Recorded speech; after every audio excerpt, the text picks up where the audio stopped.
Pursuant to the Open Public Meetings Act, public notice of this meeting has been given by the board secretary in the following manner. Posting written notice on the official bulletin board at the Voorhees Township Public Schools Administrative Building on July 26, 2021 and August 24, 2021. Sending written notice to the Courier Post on July 26, 2021 and August 24, 2021.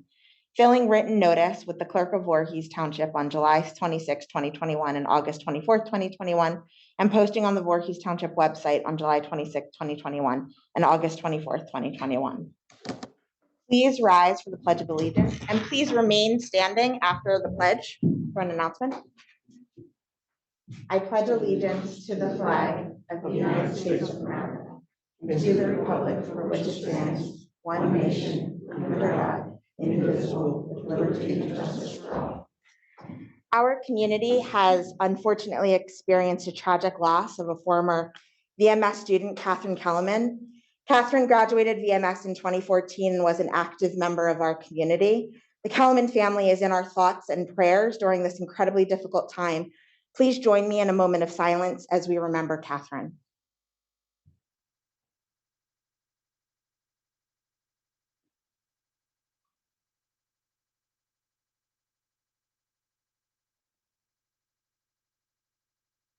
Thank you.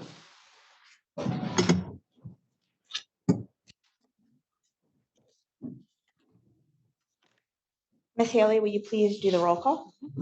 Mr. Bryce? Here. Mrs. Cosenza? Here. Dr. Falk? Here. Ms. Galliano? Here. Dr. Levy? Here. Mr. Schmus? Here. Mrs. Wallace? Here. Mrs. Van Auken? Here. Mrs. Watson? Yeah. Before I get into the rest of the agenda, first I want to thank everybody who is here and everybody who is on the web for coming out tonight for our last meeting of the year. We all celebrated what happens to be my favorite holiday, which is Thanksgiving. And it's always been my favorite holiday because it centers around being thankful. And I thought I would share 3 things with all of you that I am thankful for. First and foremost, I am thankful for this community. You are opinionated and outspoken. You are educated and informed. You challenge us, which in turn forces us to make better decisions. I am grateful for your constant participation and your collective desire to make our district excellent. Second, I am thankful for our staff and administrators. You are passionate and steadfast. You are courageous and creative. You are patient and determined. You care for our children in ways that consistently fill me with wonder and the kids with dreams and bright futures. A special thanks to Superintendent Redfern, who took on an impossible task with grace and class. Your leadership has been remarkable, and for that I am grateful. I also received a beautiful note from Barb Andrew. She took the time to share with me how wonderful Clark Mathis and his team and the construction team at Crescent have been. They are professional and respectful. To quote Barb, I'd like to applaud Clark for his early morning supervision of our grounds. His anticipated arrival clearly models the tone and expected professionalism we are experiencing. So thank you very much to Clark and his team for their tremendous value that they provide to our district. Third and finally, I am thankful for my fellow board members. In particular, I want to thank Dr. Falk for his contributions. While he has only served on the board for a short period of time, he has been so impactful. He takes a thoughtful and deliberate approach to every decision, and I know I will personally miss the immense value and perspective he has provided to the board. We hope he joins us again in the future. As for my other board members, we do not always agree, nor are we expected to. Our differences, our backgrounds, and our diverse perspectives make our decisions that much stronger. Most do not envy us. Being on the school board in this climate, navigating a pandemic, is a tough thing to volunteer for, but we share a common purpose: dedication to child education. I am grateful to serve beside all of you and honored to be on this journey together.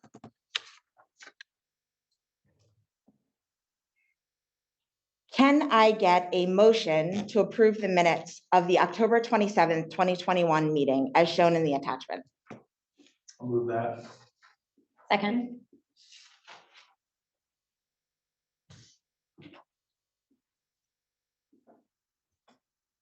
It's now open for online voting.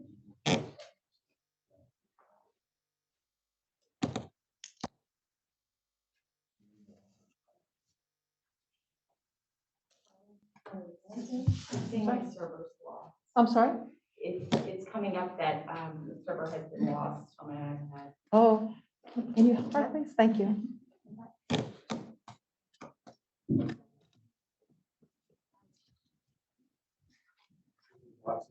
We Yes. also have technical trouble with our video feed. I may need a couple minutes to remove that the main unit and then reconnect it. Okay, yep. We're going to take a brief intermission.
The votes are unanimous on this one.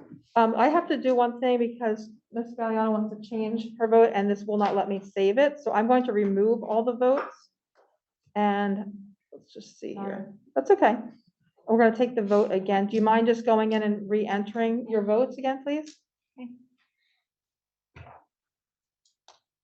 Unless you want me to just mark unanimous. Do you want me to do that? Whatever's easier. The votes were unanimous, so I'm gonna hit unanimous. Okay, it worked. Okay, so I'm voting unanimous because everybody had a yes vote. So thank you very much. That motion passes. Okay, I don't think I can go on it. yes, we can go to the next one. Wait, we're not on the computer. We're not on yet. Oh, okay. I don't think so.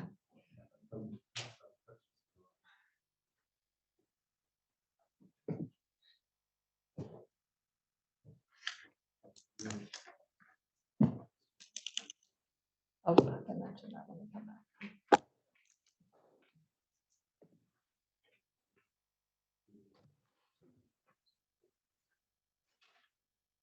We have no video. I'm going to totally need to pull this whole device off of this and bring it back, unless you want to just proceed with audio.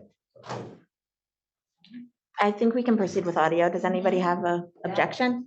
Okay, audio is See what fine. I can do in the background, but let me Sounds know if you good. change your mind. Nope, we appreciate it. Thank you very much. Are we on again? Okay, we are back in session. Okay. Time down. Okay, I just wanted to state that there was a unanimous vote for the approval of 4.1, the minutes of the October 27th meeting. We're now on to 4.2. Can I get a motion to approve the minutes of November 15th special meeting? Second.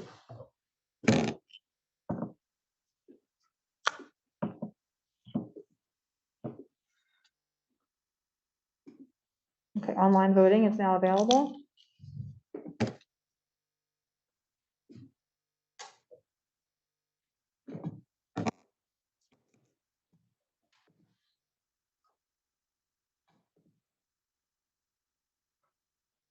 Okay, I have 2 abstentions, one from Ms. Galliano and one from Mrs. Wallace. Everyone else voted yes. I will close the voting and save it.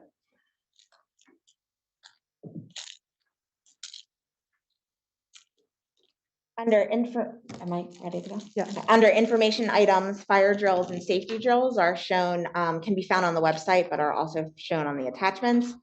As is the HIB report and any suspensions can be found in the reports.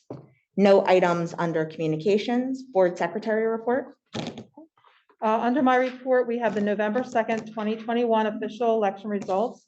The official results were posted by the Camden County Board of Elections on their website on November 15th. And the 3 successful candidates were Randy Stupler, Rachel Van Auken, and Monica N. Watson. So congratulations to the 3 of them, and thank you everyone for your participation. Superintendent report. Thank you, Madam President. We have a couple of presentations for tonight. First, I'd like to ask Dr. Young. She will be presenting on our fall assessment.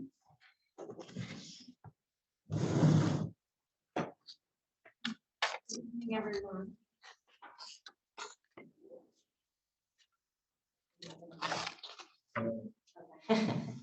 Well, the board has the presentation in front of them, so you can follow it. We're going to see if we can get it up on the screen for everybody else.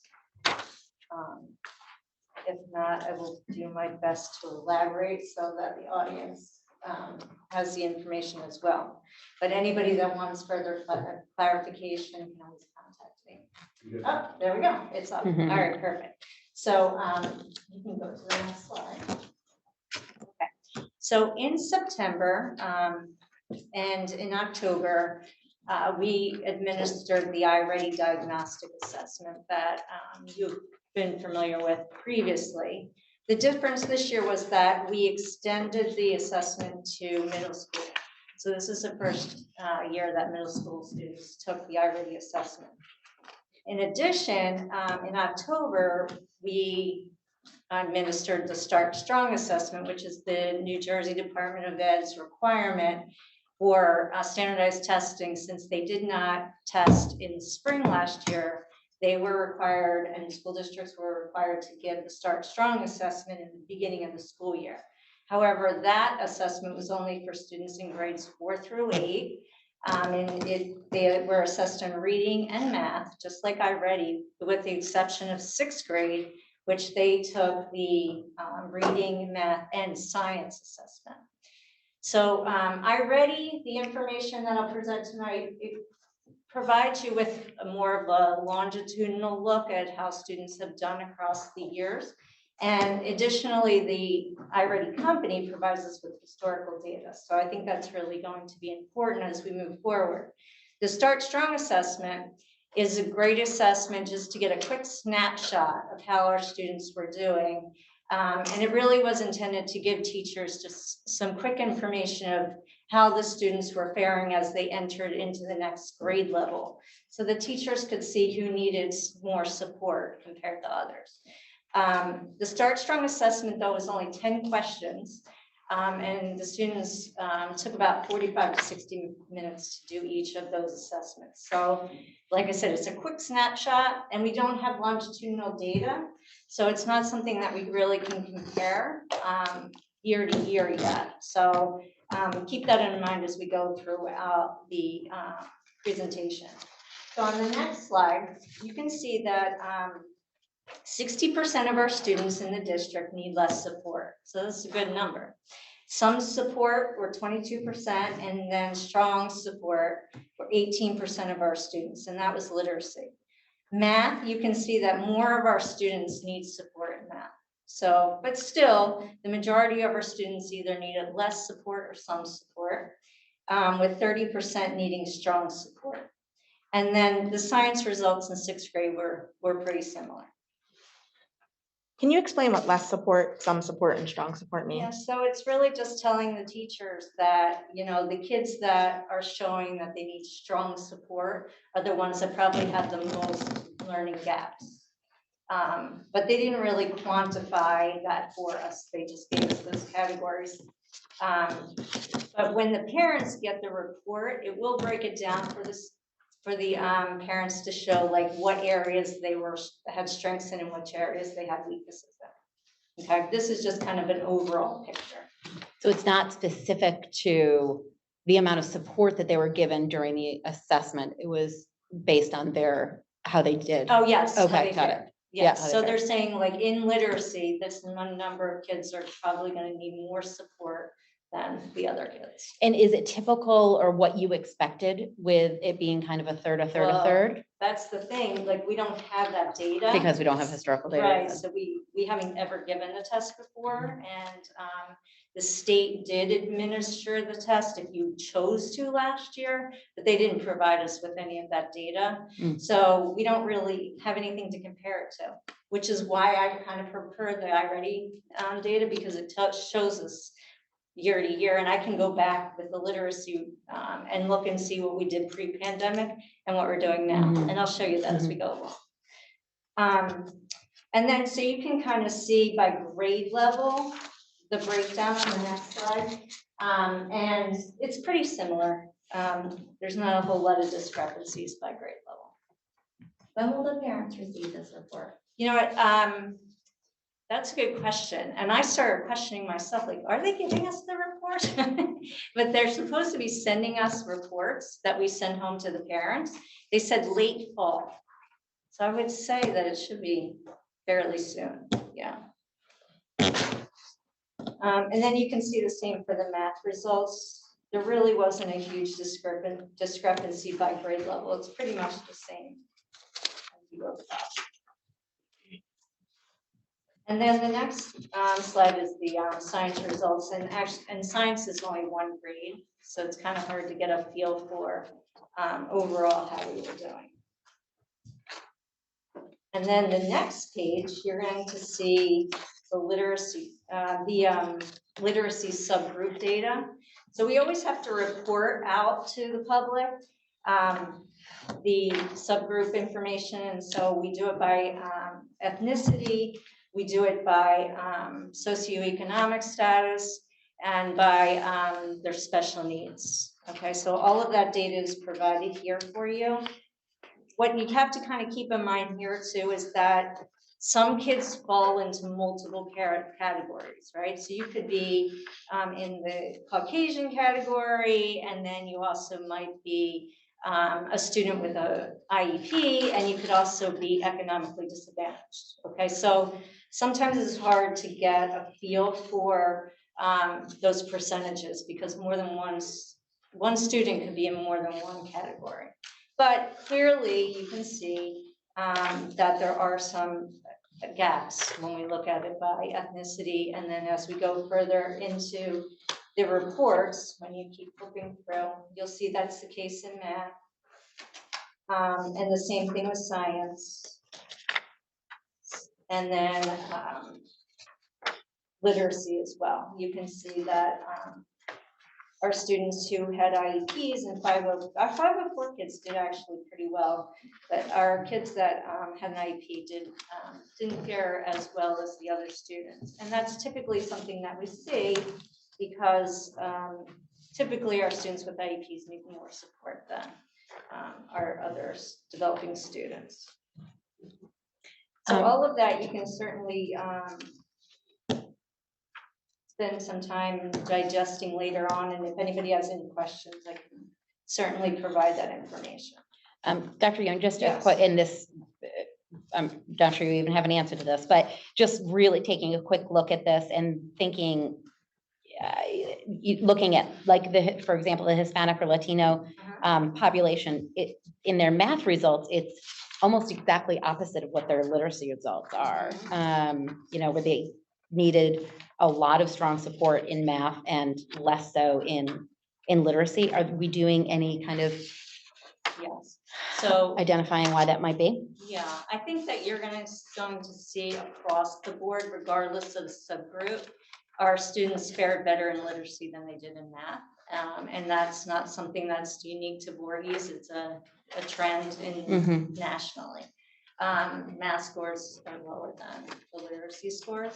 What are we doing? Yes, we have a lot of great programs in place. So we are doing extended school day for our students in our schools so those kids that were identified as needing extra support are coming before school. Some of them are coming an hour before school starts and getting additional instruction. Some are coming after school because that's better for their schedules.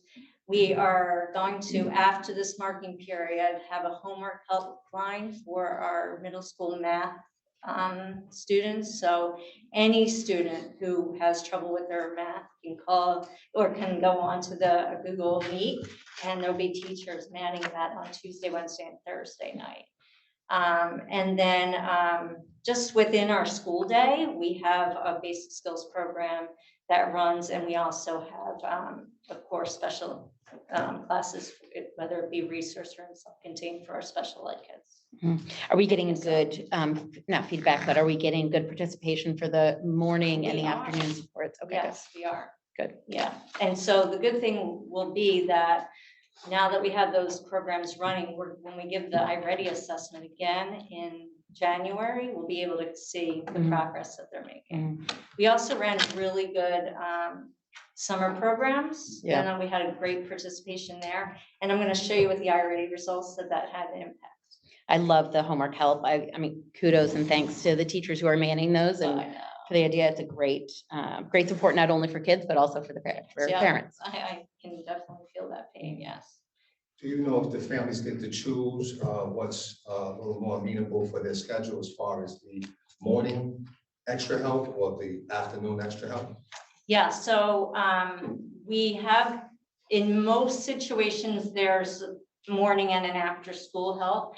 But if the kids can't come morning or afternoon, then they get the services during the school day. Oh, okay. So Yeah, there's so there's exceptions something made. for everybody. There's exceptions made, is that Yes, correct? 100%. Yep, Thank you. yeah. Okay, so I'm going to, just for the sake of time, flip through all the subgroup data and turn to the iReady page. Okay, so here's the literacy results. So I think this is much more telling because I know that parents were nervous about learning loss. I know our teachers felt that huge burden around the learning loss. And you know, the media really talked about it a lot too, right?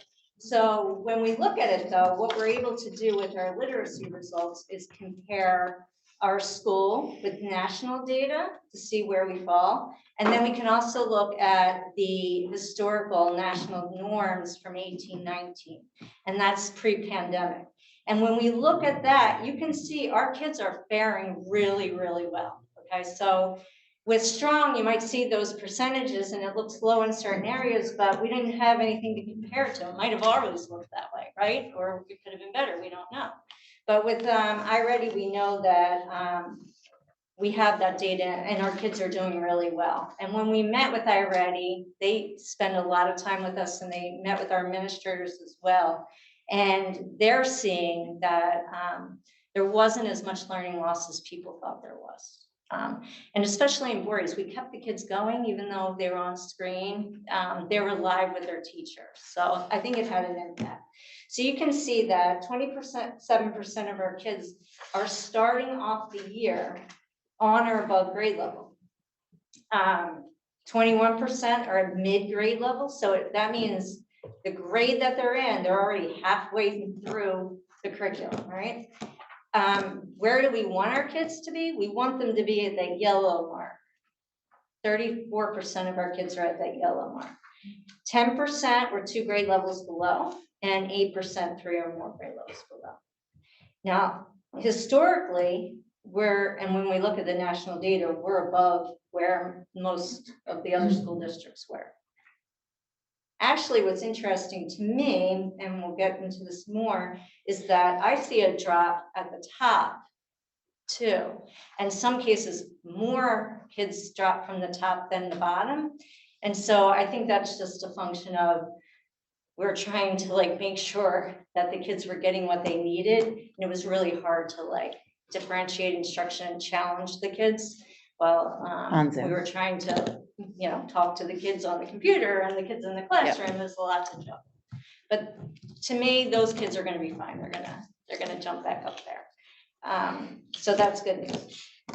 When you turn the page, you can see the math results. Same situation. We fared better than the historical national norms, and then we also fared better than nationally that population to date. And we have a lot of students who are really at the top. More than half of our kids are where they need to be. So that's great. And of course, I don't want to minimize the fact that there are kids that are below grade level. That is something that is important for us to know and something that we're addressing with all our extra programs. I did also forget to mention that for some of our students with IEPs, there's compensatory instruction, so they'll be getting tutoring in that time frame. And is this where we fell in 2021? So yes, this was Okay. in the fall when we took the test, the last column. Well, that's 21, 22, right? Yes, so, right. What about 20 to I didn't 21? count it because it was pandemic and the kids, and if you remember last fall when I reported on the data, Yeah, there were a lot of kids that got extra help, right? So it kind of skewed it. I did report on that for math, you're gonna see, but it's only because that's the only data that I had. Okay, but because I'm gonna go in and compare our actual 18, 19. oh, great, yep. Okay, so that's next. But actually, I take that back. This is a summer slide first, and then I'll get to that. So this was really, really good data. So when we looked at historical national norms, when we look at from the end of the school year to the fall, so like what happened over the summer, usually there's that summer slide. Kids forget things, they have to be reminded, that kind of thing. So for us though, and historically, kids that are in first grade going into second grade, they do okay. There's not that much of a slide. They probably developmentally, they're growing a lot over the summer, that kind of thing. Then when you look at second grade to third grade, there's usually a decline. We had an increase of 5 points. That's really good. And that's telling me that our summer school programs really made a difference. Same thing, 3 to 4, there's usually a decline. We saw an increase of 2 points. 4 to 5, usually there's nothing, but we saw an increase of 1 point. The kids did decline on 5th to 6th a little bit, but it's still less than what they normally do.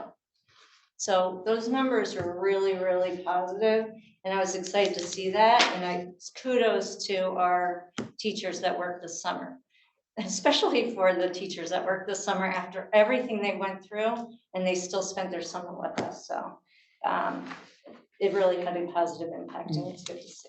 And so this basically compares spring I-rated results versus fall I-rated Correct. results. Yep, correct. And then, again, I would love to know, is this typical for us? And I know our. I know we don't have that data, but you know what? I don't know that I have this. I guess I could kind of dig through that and try to calculate that. Yeah, that's a good question. We've never looked at it before because we never really had to, because we weren't so worried. So concerned and about we didn't the really have loss. summer school going on, Mhm. right? So that was the case there. But same thing with math. There still was some slide, but there wasn't as much slide as there typically is, with the exception of 5th to 6th, for whatever reason. There was a bigger one. So now here's our data. This is our historical data on this slide. So in 1819, pre-pandemic, 30% of our students were on or above grade level in literacy. This year, 27%, not that big a difference. Mid-grade level, 27%, this year, 21. 1 grade level below, 31%, this year, 34%. 2 grade levels below, exactly the same, 10%. 3 or more grade levels below, it went from 2 to 8. Not surprising. You know, the kids that struggle typically being home, we knew that they were going to have a harder time. So that's why those support programs are really important. And then you can also see that our kids at the top dropped a little bit. Yeah. You know, so that to me is something that we want our teachers to be aware of. Like, we need to still challenge, and we don't want to drop those expectations. And then math, again, you can see this is not good data because I didn't have, when we started with iReady, we were only using it for literacy, and then we brought in math.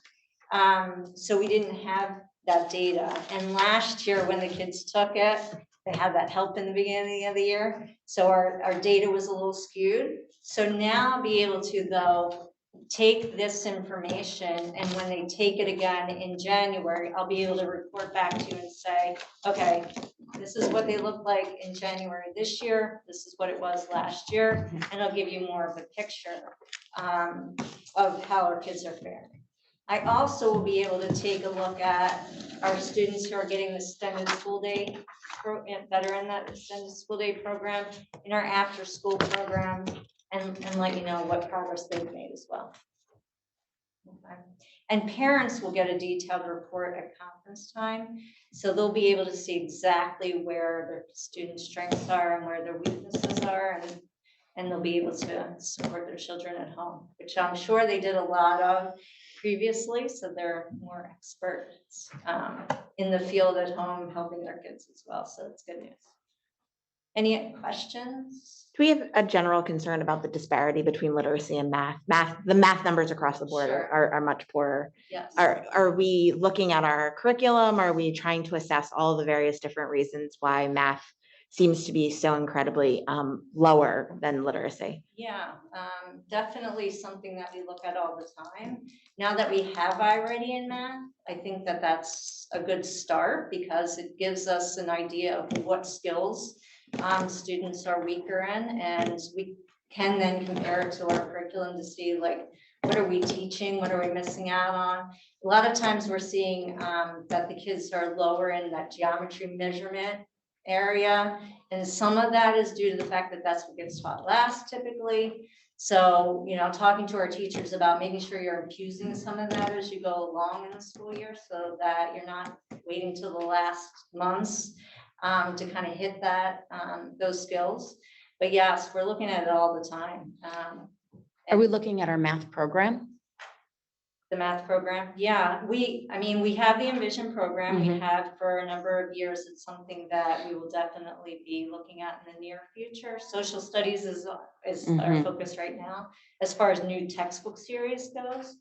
But one of the things that we're doing is we're bringing in the Atlas platform, and we have people, teachers right now currently that are working on writing our math curriculum and making sure that it's updated. And then the goal is, and we're going to start this on March 18th when we have the full day in service. We're going to bring the teachers together by grade level and by content and have them go through the curriculum and just, you know, answer some of those questions. Where do we see deficits? Where are our strengths? How are we teaching it? What order are we teaching it in? That kind of thing. So it's a start. Yeah. When they started parsing that whole different way of teaching math, is that a consideration of why there could be an issue? Because half the students learn one way and then it's that switch? I don't think so, because we've been doing it for so many years now. I think the kids are, I mean, the math program is up there now, believe it or not. It seems like we just were adopting the new Envision, but it's on 5 years. So I don't think that that has an impact. I think that, you know, nationally we see the same trends. So I do think that, you know, kids generally, there is more of a discrepancy with the math than you see with the literacy overall. And that's why once we get to middle school, we start to differentiate the classes. So we offer more advanced classes, and you know, we have those on level and below level classes, and then we have the algebra 1 and the accelerated math. So we differentiate there. But yeah, I mean, it's definitely something that is a trend. When you look at the standardized scores across New Jersey, literacy, we fare better in math. Well, I know this Keep data working. is really hard to pull all together, so appreciate your time in doing it. And I think we all have lost sleep over how much, learning loss there was. And so this seems to be good news. Yes, I think it is good news. So, and we really do want to make the teachers feel like, yes, they did a great Mhm. job, and there's to take away some of that burden that they're feeling. Yeah. Because it is overwhelming, and our kids are doing well, and absolutely 100%, we need to keep working on the math, and we will. Mhm. We will. Yes, we should celebrate the teachers. They had a lot coming at them and still did a great job. 100%. Any other questions? Because we have you up here, if there are any questions in the, from the community, if anybody would like, on this specific topic, to ask Dr. Young, I wanted to give people an opportunity. I'm not sure if anyone has questions. When you said about getting the teachers together to go over the curriculum, but also parents have concerns about the curriculum, will their input be valued in this as well? Absolutely, always, yes. Any questions or concerns, you can always call them. Okay, good. Mhm. Anything else? Okay, thank you very much. Thank you. Thank you, Dr. Young. The next was Sue Donnelly. Sue's under the weather tonight, so she gave me her report. It's really just a follow-up to her report last month on the HIB. And what happens is all 5 of our schools have to do a self-assessment on HIB, and it's reported to the Department of Education. And what they have to do is they have to self-assess on the programs and initiatives, training on the BOE, the Board of Ed approved policy, other staff training programs, curriculum and instruction, HIB personnel, school level reporting procedures, HIB investigation procedures, and HIB reporting procedures. So what we did was, out of a possible 78 points, we scored 76. The one weakness that our people found that did the self-assessment was some more training for not just the anti-bullying specialists, but for the staff in general. So that's something that we'll look at to see what we can do to improve in that area. And that was just a follow-up to Sue's report from last month. The next group that I have set up is, if you've ever gone to an Eastern graduation, one of the things you hear is all the wonderful opportunities that those Eastern students have or are going to be exposed to. And I always say it didn't just start in 9th grade. It started when they entered our schools, kindergarten, preschool, 1st grade. So I have some students here who are going to present to us tonight. One is from an Eastern student that went through middle school. And they did a presentation at the high school level on ESL and the effects that ESL had on the positive effects that ESL had on them and their teacher at the middle school. So I'm going to ask these 2 young ladies if you could come up and introduce yourself and give us your short presentation. If you'd like to use the podium, feel free.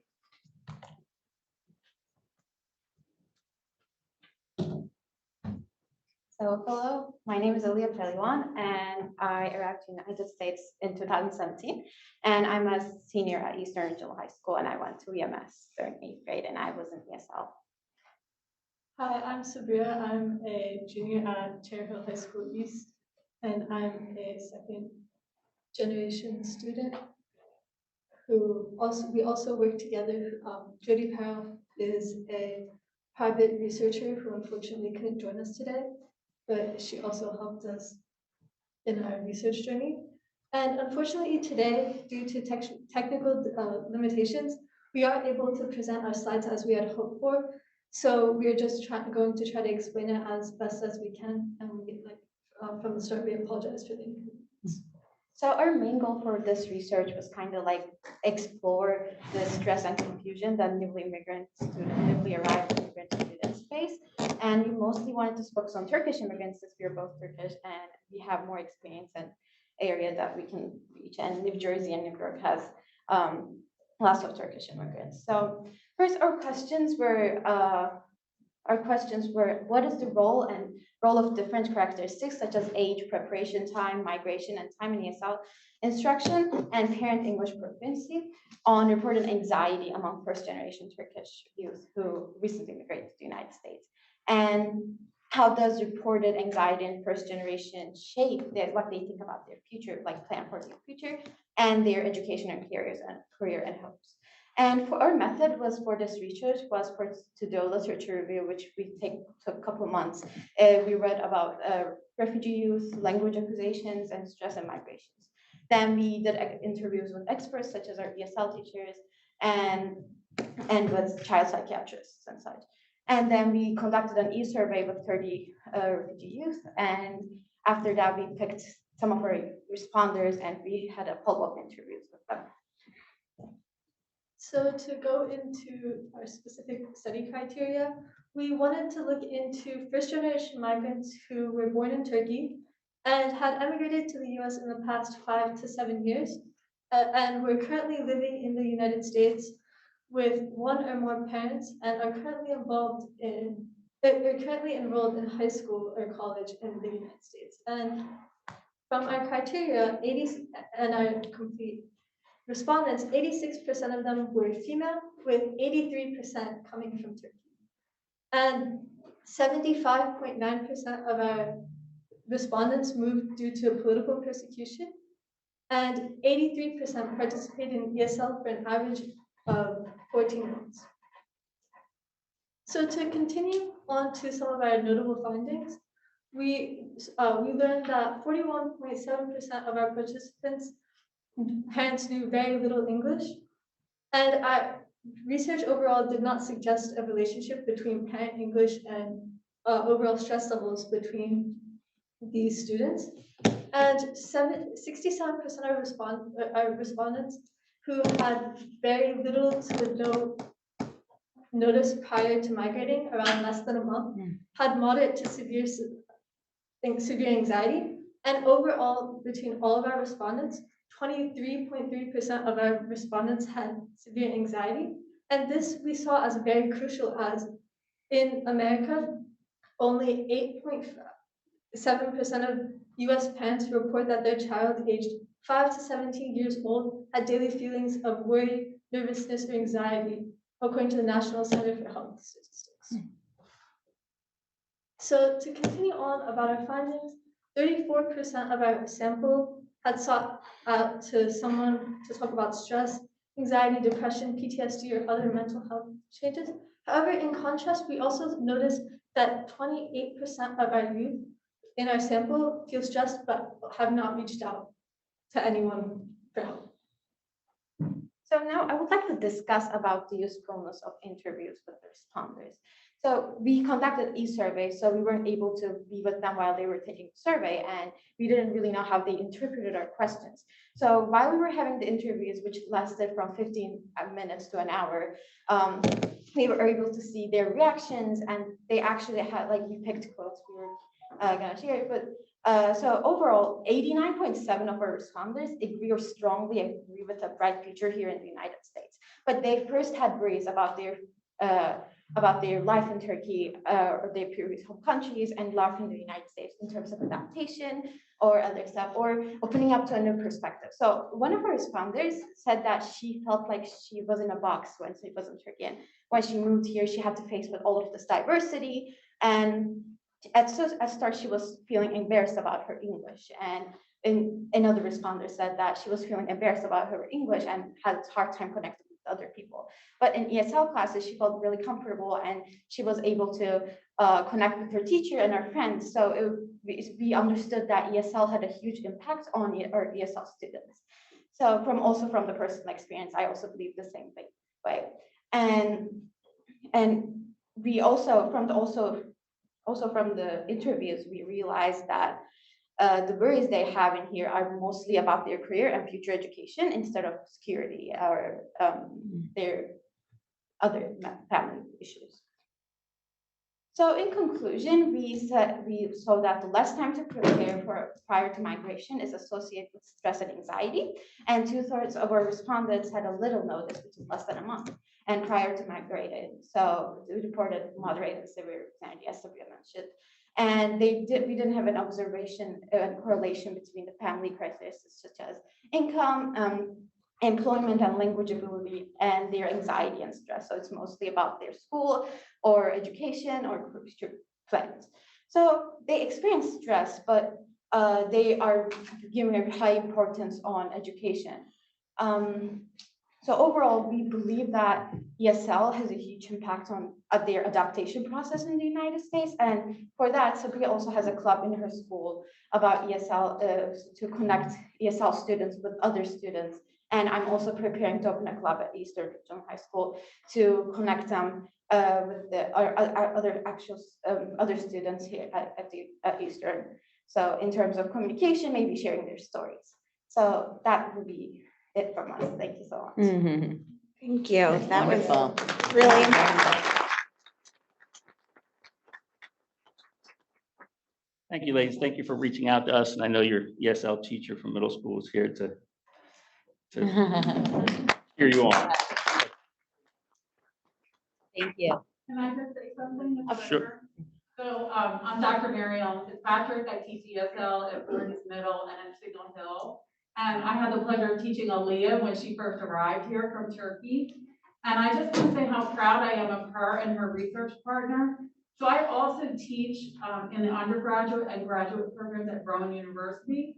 And I've served on a number of doctoral dissertation committees. And the work that these two have done is graduate level. It's absolutely excellent. They presented it to a number of professional teachers, professors, and psychiatrists and psychologists, and they did a wonderful job. So I just want to say how proud I am of them. Thank you. Thank you so Thank much. you, Sarah.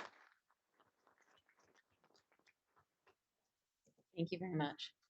Okay, and last, we have a teacher from ET Hamilton, Mrs. Rodriguez, who did a little project where her students were actually collaborating with students in Canada. So I asked her to come give us a little overview since bring the classroom to the boardroom. Hi, Alyssa Rodriguez. I teach fifth grade at ET Hamilton. This is my fourth year teaching fifth grade. This time. And since I have not mastered the art of not clogging with my glasses. So what we did was, I called it the North American Monster Match because here in New Jersey, we were matched with a classroom in Canada. That's not always the case. Most of the matches came, they could be Pennsylvania, the Carolinas, very close by. So I was one of the fortunate people who was matched with, another classroom in, obviously a different country, but still North America. So we did a fun collaborative STEM project. That little monster, I did not create him. He came with the project, and I put him on a bunch of the slides so you can see kind of how we put this together. Okay, so basically what it is, thank you. It's a fun international classroom project exchange with student choice and student design. We did it in our classroom. They did it in their classroom in Canada, in Quebec. And then we met virtually on Google Meet. Who was involved? One French Canadian classroom, one US classroom. And this took place over October and November. And how? Well, we connected through social media. So there's a lot of support out there for teachers. I mean, we collaborate and we're supportive with one another here, in our schools. But it's a really great resource for us, especially when COVID hit. There was, we were all scrambling to switch everything up and learn something new. And we all know collaboration, teamwork is crucial. And I came across, there's about 500,000 members on this platform. And there was a post that said, if you want to do something, try something fun and exciting, connect your classrooms, you'll do a project, you'll connect, follow a timeline. There's, cross-curricular things you can do with it. And I thought, let me check it out and see what it's like, see if it's fun, if it's beneficial, then I can, show other people in the school or the district, because I'm sure this will happen again. So I filled out a Google form, and a couple weeks later, I got a match from a teacher in Canada, and we started communicating and really got to talking, and we were able, it was just so nice, the Google Classroom, we could share things, we had a shared drive, and you'll get to see what that looked like. Okay, so this is just a little bit, this is a summary. So it's an international, the Monster Batch comes from the fact that it was Halloween. So one US classroom, one Canadian, there's a certain set of supplies. They get 30 minutes. So you actually set the timer. I split them up into 4 groups. And I said, here's your goal. This is what we're going to do. This is a great STEM project. You're going to create a monster with no direction from me. The only support you have is with your classmates. And we, who do you think would keep the best notes? And they kind of divided up the jobs and they split up in the room, each group, 30 minutes. I just kind of walked around, took some pictures, you'll see, and they kept track of what they did. So we swapped directions with their corresponding groups. So group 1, 2, 3, 4 matched with group 1, 2, 3, 4.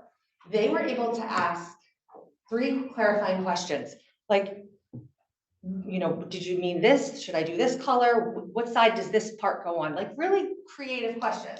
And then they got the answers, and then we swapped a final set of directions.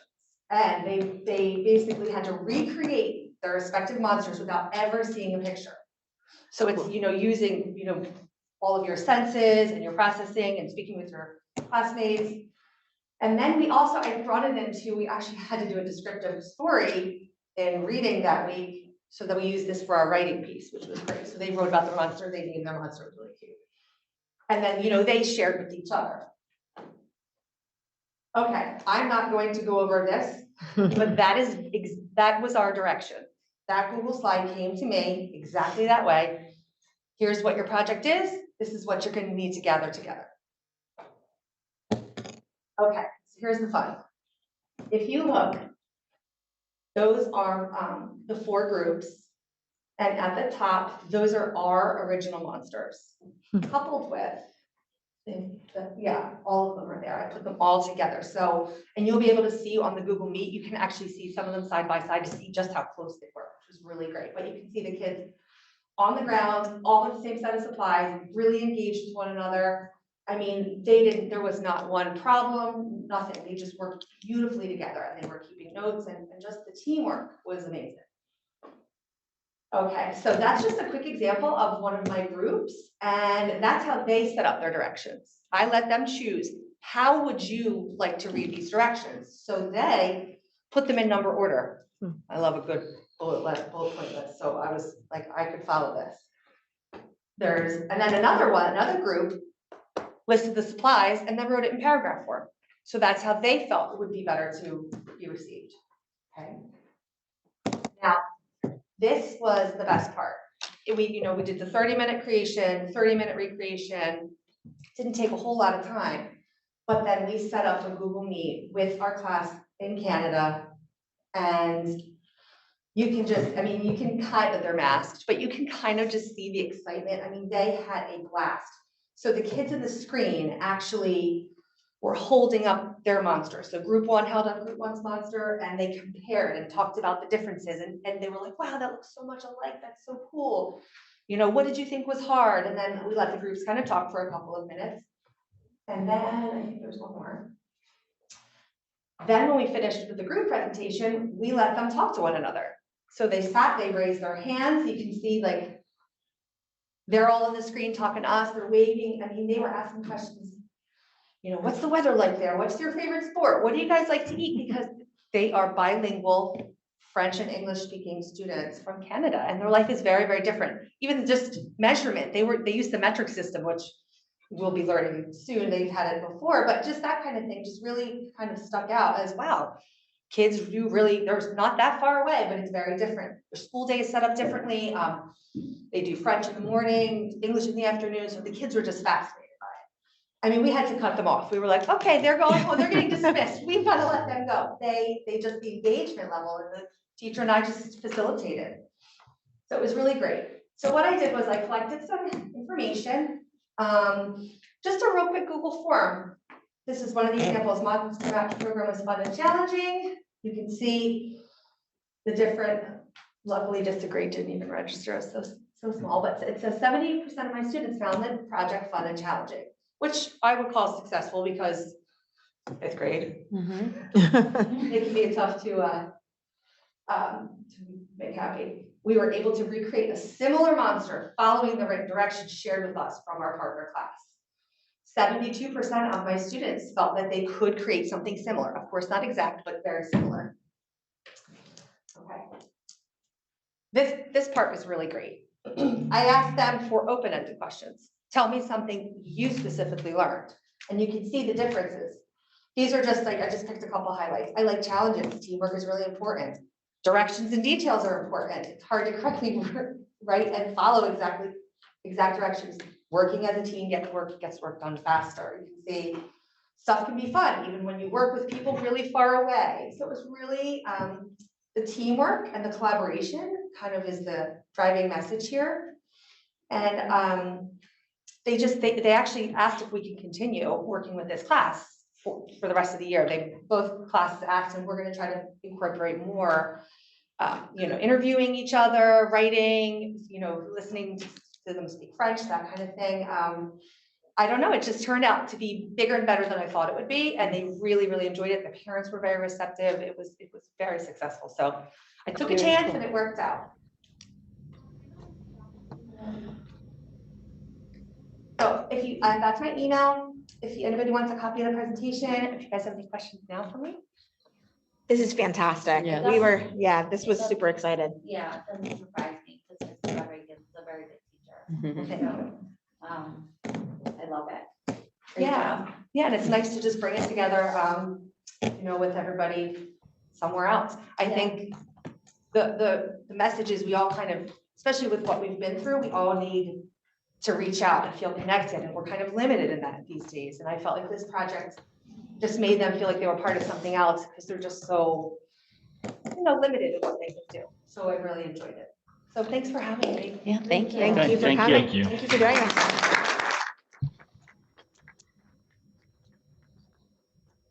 Okay, just a few quick housekeeping items. I would like to thank Adler's Pharmacy and MedLink. We have completed the first round of our 3 COVID vaccination clinics for students 5 and up. We offer 2 clinics at middle school, and we had 1 here at the administration building. Thank you to our PFA and our Voorhees Rotary for supplying food for the baskets for the needy families in Voorhees. I'd like to recognize Bruce Taylor for he was issued an award by our insurance company for his continued fight on cybersecurity and keeping our systems safe. So Bruce rarely goes recognized, but I know he'll shut down my email or something tomorrow morning. But thank you, Bruce, for all that you've done to keep us safe. I have designated, I don't know why I did do these things, but I designated Friday, December 10th as Ugly Winter Sweater Day. Our staff is going to be invited to wear their ugliest winter sweater. Each school is going to choose a teacher to represent them, and then the students of the homerooms are going to get to vote on which sweater they think was the ugliest. So it's just a fun thing for the staff to do. A special shout out to Mrs. Fulton, a VMS student. Her and the VMS students raised some funds to provide over 200 books to the Cresskill Middle School. Cresskill was damaged during the Hurricane Ida. And I believe they were remote, and I believe they still are remote. So we have a little video clip here of those students thanking our Voorhees Middle School students.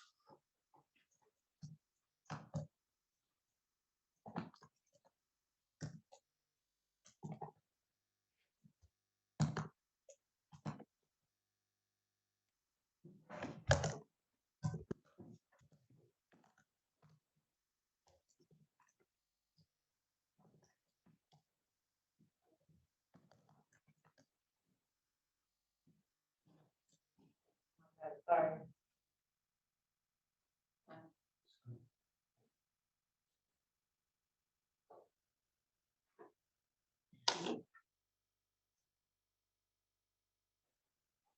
During this difficult time. This means a lot to us, and we will never. Voorhees Middle School. Voorhees Middle School. Voorhees Middle School. Thank you so much for donating books and money to our school. The damage of the flood has been something challenging for all of us, but your donations have helped us get closer to going to school in person again. We greatly appreciate your help during this difficult time. This means a lot to us, and we will never forget your contributions to our school. Thank you.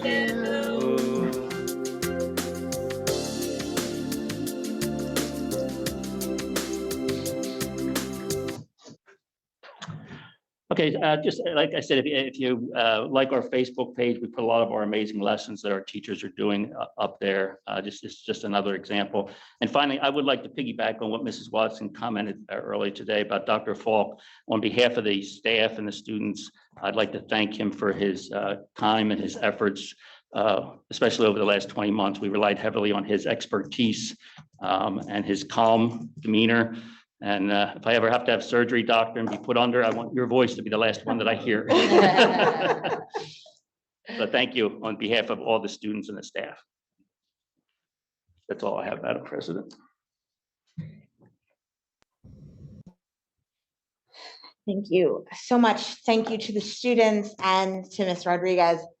Unbelievable presentations. We really appreciate you guys spending the time and preparing for these presentations. I know it can be a little nerve-wracking sometimes, but you all did excellent. There's nothing to report under committee report, audience participation. Anyone wishing to address the board, please approach the podium and write your name and address on the login sheet. If you are attending via Zoom, please use the raise your hand feature to be acknowledged. While the board is limited in its ability to respond to the public on matters involving personnel, litigation, negotiations, and attorney-client privilege, the board will now hear comments from the public relating to items on the agenda for this board meeting. Comments are limited to 3 minutes. The board will not take action this evening. You will be notified at some later time by letter, electronic mail, telephone, or in the context of a later board meeting of any action the board does take.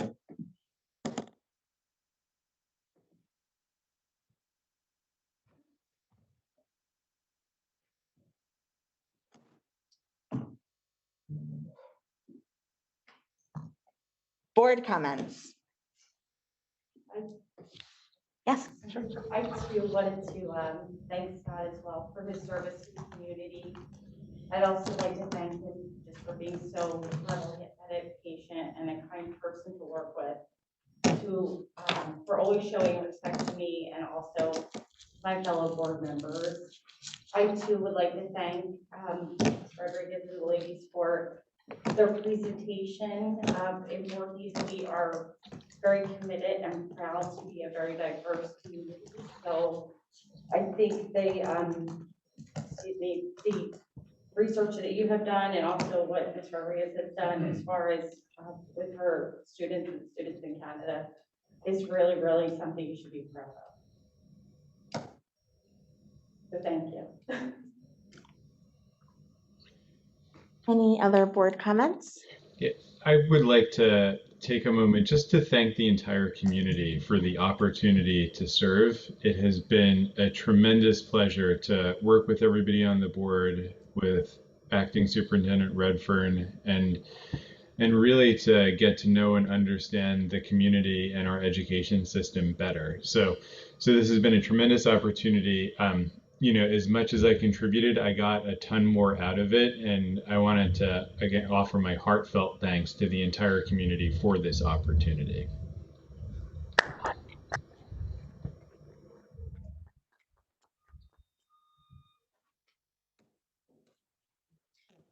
We are sad to see you go and hope that we will see you again soon. Any other comments? Okay. Can I get a motion to approve all of the items under transportation in point 12? So moved. Second, I can't see them. On the. I'm stuck. Oh. I'm stuck on the 11. Sorry, I'm stuck. I see here who's the second. I did. Okay, thank you.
There we go. I'm in. Okay. Thank you.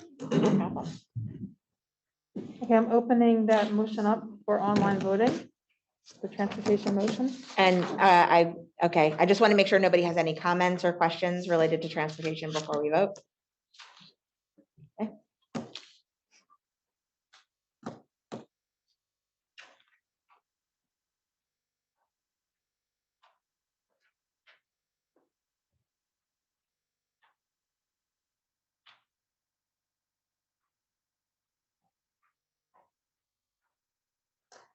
Motion unanimously passes. I'm closing the online voting.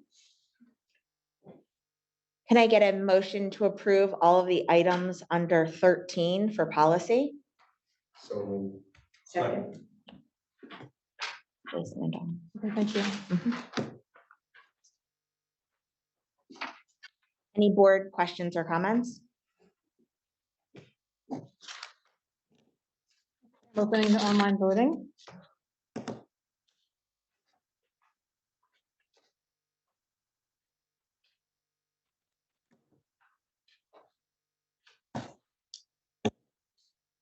Motion passes unanimously. I'm closing and saving. Can I get a motion to approve all of the items under personnel, section 14? Second. Dawn and Rachel. Thank you. Any board comments or questions? Open for online voting.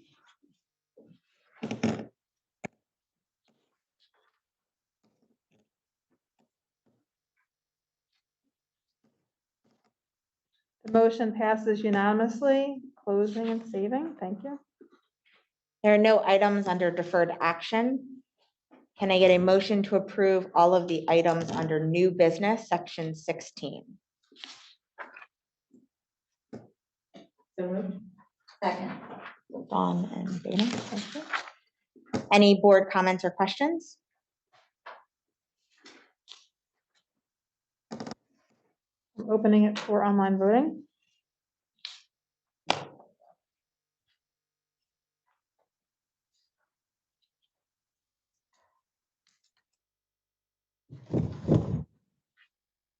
The motion passes unanimously. Our next meeting will be on January 5th, 2022 at 7:30 PM. It is the board reorganization meeting and it will be located in the admin building. We also have a special board meeting at 7 PM on January 10th, 2022. And we have an additional regular board meeting on January 26th, 2022 at 7:30 PM, again at the admin building. They're all gonna be at 7. They'll all be at 7. Oh, I apologize. We did just change the meeting times moving forward in January. We will be having board meetings and regular meetings. Regular board meetings and special board meetings will now be held at 7 PM instead of 7:30. So moving forward, that will be a change. Okay. Audience participation. Anyone wishing to address the board, please approach the podium and write your name and address on the login sheet. If you are attending via Zoom, please use the raise your hand feature to be acknowledged. While the board is limited in its ability to respond to the public on matters involving personnel, litigation, negotiations, and attorney-client privilege, the board will now hear comments from the public. Comments are limited to 3 minutes. The board will not take action this evening. You will be notified at some time later by letter, electronic mail, telephone, or in the context of a later board meeting of any action the board does take.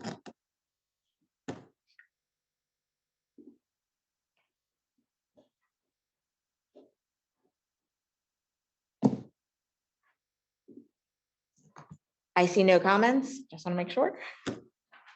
Okay. Board comments.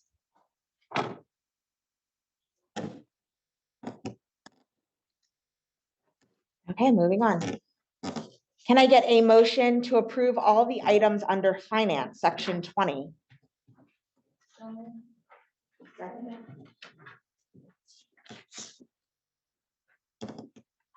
That was Dr. Levy and Dawn.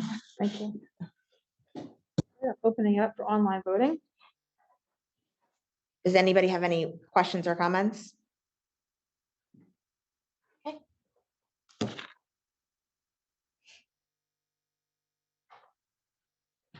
The motions are approved unanimously. I'm closing the voting.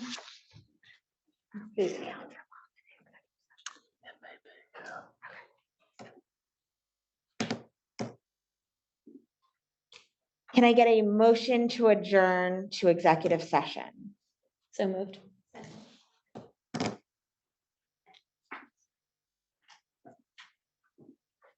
Okay, opening for online voting.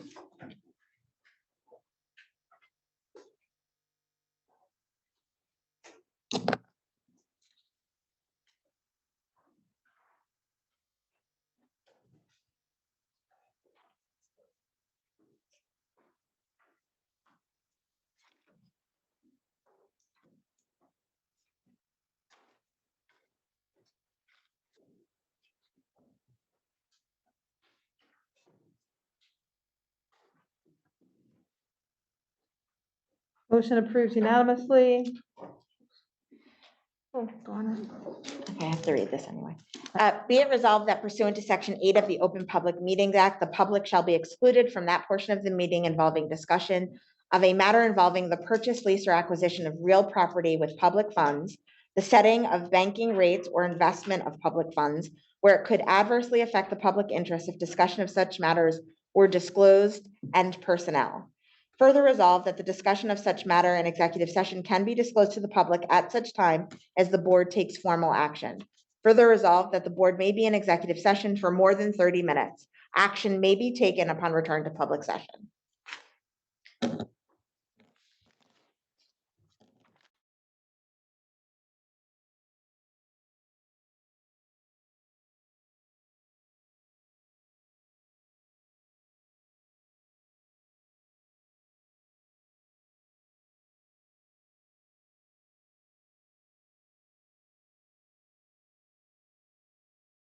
Just put the people in.